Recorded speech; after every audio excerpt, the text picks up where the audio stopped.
Bahasa Minangkabau adalah suatu bahasa Austronesia yang dituturkan oleh suku Minangkabau.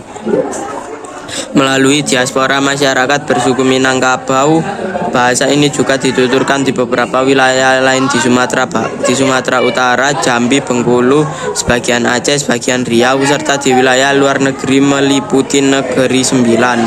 Bahasa Minangkabau merupakan salah satu bahasa yang terdapat dalam rumpun bahasa Minangkabauik yang bercabang dari rumpun Melayu Sumbawa alias rumpun bahasa Indonesia Barat yang diturunkan dari rumpun Melayu Polinesia yang merupakan cabang dari rumpun bahasa Austronesia. Dialek bahasa Minang memiliki banyak dialek, bahkan antar kampung yang dipisahkan oleh sungai sekalipun dapat mempunyai dialek yang berbeda. Menurut Nadra, di wilayah Sumatera Barat, bahasa Minang dapat dibagi menjadi 8 dialek, yaitu 1. Dialek Raomapat, 2. Dialek Muara Lolo, 3. Dialek Lubuak Alai, 4. Dialek Payakumbu, 5. Dialek Agam, 6. Dialek Pancung Soal, 7. Dialek Koto Baru, 8. Dialek Pekal, 9. Dialek Lintau. Selain itu, masing-masing dialek Payakumbu, Agam, dan Pancung Soal masih dapat dibagi ke dalam subdialek. Dialek bahasa Minangkabau yang dituturkan di Singkil, Simeulue, Aceh Selatan, Aceh Barat Daya, Nagan Raya, dan Aceh Barat juga disebut dengan bahasa Aneuk Jame.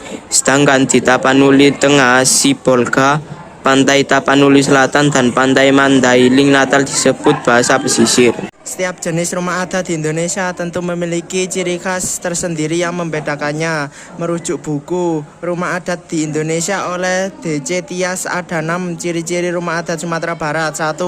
Rumah gadang berbentuk segi 4 memanjang dan membesar ke atas seperti trapesium terbalik. Tujuannya agar bagian dalam rumah tidak basah saat terkena air hujan.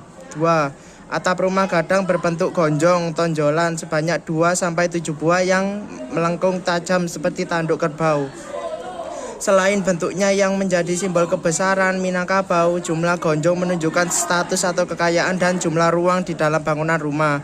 3. Bentuk rumah gadang berkolong agar terhindar dari serangan binatang buas. 4. Sisi rumah gadang melengkung ke dalam sedangkan bagian tengahnya rendah seperti perahu. 5. Rumah gadang memanjang dari utara ke selatan untuk melindungi penghuninya dari sinar matahari dan hembusan angin secara langsung. 6. Menjaga dan mempertahankan sistem budaya matrilineal. Padang, Sumatera Barat terkenal dengan budaya Minangkabau yang sangat kental, mulai dari masakan hingga tradisi adat yang sampai sekarang masih tetap dijalankan oleh masyarakat. Tak hanya budaya masyarakat Minang, kehidupannya juga diatur oleh adat yang kuat hubungannya dengan agama. Untuk itu ada pepatah Minang adai basandi syarak basandi kitabullah, yang artinya mengatur bahwa seluruh adat yang digunakan oleh masyarakat Minangkabau harus bersandingkan kepada syariat Islam, yang pada gilirannya dijajarkan dalam pada Al-Quran dan Sunnah. Masyarakat Minangkabau percaya kehidupan akan tertata jika adat dan agama berdampingan. Oleh karena itu, setiap tradisi yang ada tetap dijalankan dan dilestarikan. Berikut tradisi Minangkabau yang melegenda hingga sekarang. 1. Batagak Penghulu. Setiap suku di Minangkabau memiliki penghulu suku atau yang disebut datua. Setiap pergantian pimpinan kaum maka diadakan upacara pengangkatan yang disebut Batagak Panghulu. Acara ini dianggap sakral dan biasanya diadakan dengan menyembelih kerbau dan mengadakan acara pesta selama hari bahkan sampai seminggu lamanya. 2. Balimau. Setiap jelang bulan Ramadan, masyarakat Minang menggelar tradisi mandi membersihkan diri yang disebut dengan Balimau. Kegiatan ini biasanya dilakukan oleh masyarakat Minangkabau di Lubua atau sungai. Selain itu, Balimau juga memiliki makna lainnya, yaitu mencucikan batin dan bermaaf-maafan satu sama yang lain sebelum menyambut bulan suci Ramadan. Lagu daerah Sumatera Barat sangat beragam dalam tema melodi dan liriknya. Beberapa lagu terkenal mencakup Ayam Den Lapeh, Kapuang Nan Jauh di Mato, Tak Tong Tong, dan Bareh Solo. Masing-masing lagu ini memiliki karakteristik unik yang mengaruhi budaya dan kehidupan sehari-hari masyarakat setempat. Ada macam-macam tari tradisional di Minangkabau. Macam-macamnya adalah dipertunjukkan dalam acara besar maupun penyambutan tamu kehormatan. Tari tradisional adalah tarian yang lahir, tumbuh, dan berkembang dalam suatu kelompok. tarian ini diwariskan dari generasi ke generasi. 1. Tari piring. Tari ini merupakan tari tradisional yang menampilkan atraksi menggunakan penari mengayunkan piring dengan tangan dengan gerakan cepat dan teratur. Gerakan ini diambilkan tari langkah silat Minangkabau atau silek.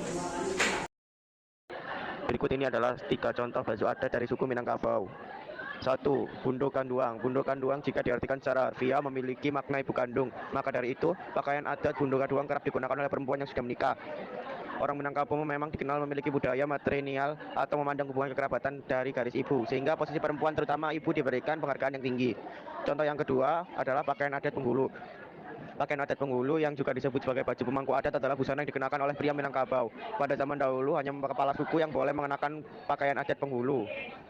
Baju adat ini tidak bisa dipakai sembarang orang karena terdapat tata cara tertentu agar seorang pria dapat mengenakannya. Kelengkapan pakaian adat Penghulu terdiri dari dasar, sarawa, sesamping, sandang, keris, dan tongkat. Contoh